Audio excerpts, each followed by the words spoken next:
আসসালামু আলাইকুম, welcome back to school of English by Mushfika. দেখো, বোর্ডে দুইটা সেন্টেন্স আছে। প্রথমটা হলো no one got 80 out of 80। কেউ 80-তে 80 পায়নি। No one got 80 out of 80। তো এখানে no one got 80 out of 80 এই সেন্টেন্স দিয়ে বোঝাচ্ছে 80-তে কেউ 80 পায়নি, তার মানে 80 নাম্বারের মধ্যে 80 নাম্বারের মধ্যে 80 কেউ পায়নি।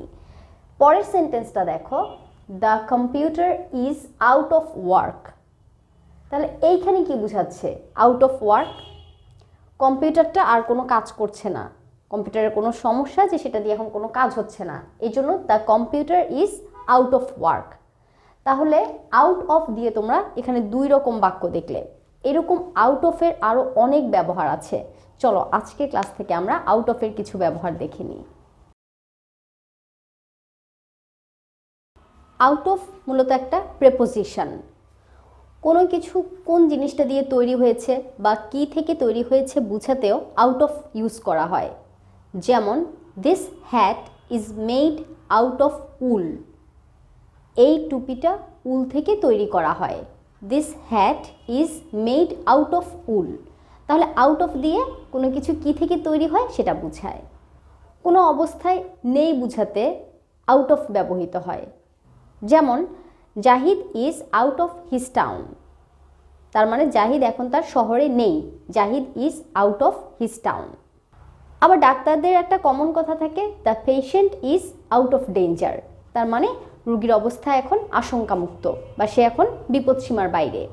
আবার আমরা কোনো একটা বিপদে পড়লেও যখন বিপদ থেকে কিছুটা উদ্ধার হই তখন বলতে পারি I am out of danger. I am out of danger. কেউ কোনো কাজে এখন আর যুক্ত নেই বুঝাতেও আউট অফ ইউজ করা হয়। যেমন they are out of work. They are out of work এখানে কিন্তু তারা এখন জবলেস এটাও বোঝায়, মানে তারা এখন আর কাজের সাথে যুক্ত নেই। দে আর আউট অফ ওয়ার্ক। কোনো কিছু কেন হয়েছে সেই কারণটা বোঝাতেও আউট অফ ব্যবহৃত হয়। যেমন I bought the car out of necessity. I bought the car out of necessity because we had to go to our village every now and then. এর মানে আমাকে প্রয়োজনেই গাড়িটা কিনতে হয়েছিল, কারণ প্রায় আমাদের গ্রামের বাড়ি যেতে হতো। এই যে আউট অফ নেসেসিটি মানে প্রয়োজনে আমাকে গাড়িটা কিনতে হয়েছিল। এরপর আবার প্রয়োজনটাও বলে দেওয়া হলো, because we had to go to our village every now and then. তাহলে কোনো কিছুর কারণ বোঝাতে আমরা আউট অফ ব্যবহার করলাম এই বাক্যে। কত নাম্বারের মধ্যে বা কি পরিমাণের মধ্যে বোঝাতে আউট অফ ইউজ করা হয়। যেমন প্রথম সেন্টেন্সেই কিন্তু এটা আছে, no one got 80 out of 80। তার মানে 80 নাম্বারের মধ্যে কেউ 80 পায়নি।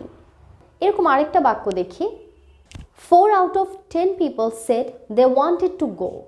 10 জনের মধ্যে 4 জন মানুষ বলেছিলেন তারা যেতে চায়।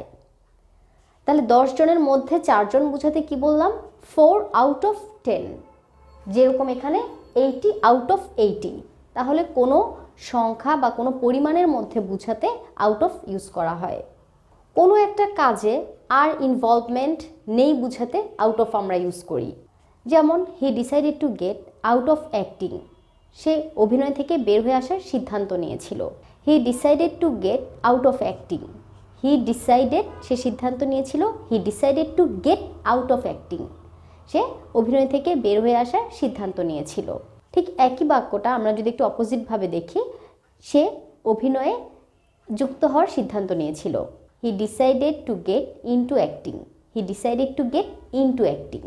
আবার দেখো, সে ধূমপানের অভ্যাস ছেড়ে দিয়েছিল বা ত্যাগ করেছিল।